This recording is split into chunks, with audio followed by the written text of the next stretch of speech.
নমস্কার, আজকে আমি বানাচ্ছি রসে ভরা পান্তুয়া। এটা বানানোর জন্য যেগুলো লাগছে সেটা হচ্ছে গিয়ে ছানা, মাওয়া, ময়দা, কর্নফ্লাওয়ার, একটু চিনি আর ছোট এলাচ গুঁড়ো। এটাতে 80% লাগে ছানা আর 20% হচ্ছে গিয়ে মাওয়া। এই ছানা আর মাওয়াটাকে একসাথে আমরা একটা মিক্সচার বানাবো।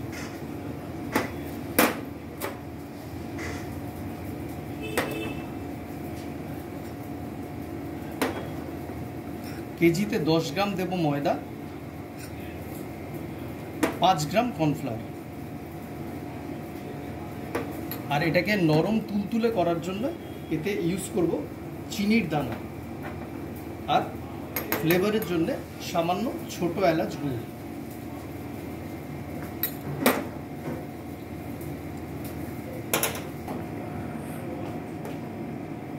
মিক্সচারটা রেডি হয়ে গেছে। এবার এগুলোকে আমি ছোট ছোট গোল বলের মতো বানিয়ে নেব।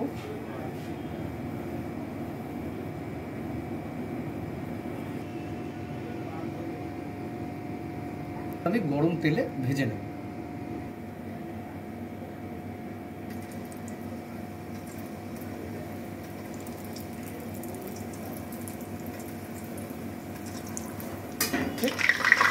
এবার এগুলোকে চিনি সুগার দিয়ে দেবো।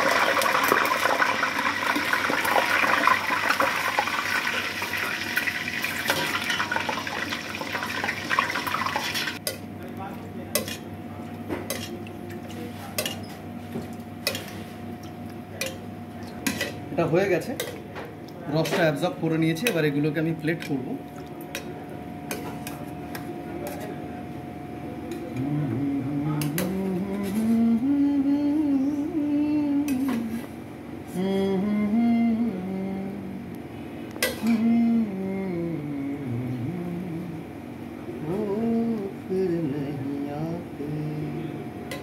जिंदगी के सफर में गुजर जाता है जो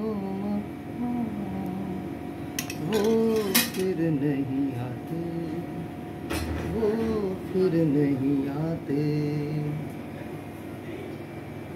রসে ভরা পান্তুয়া রেডি। আপনারা বাড়িতে অবশ্যই ট্রাই করে দেখবেন আপনাদের কেমন লাগলো।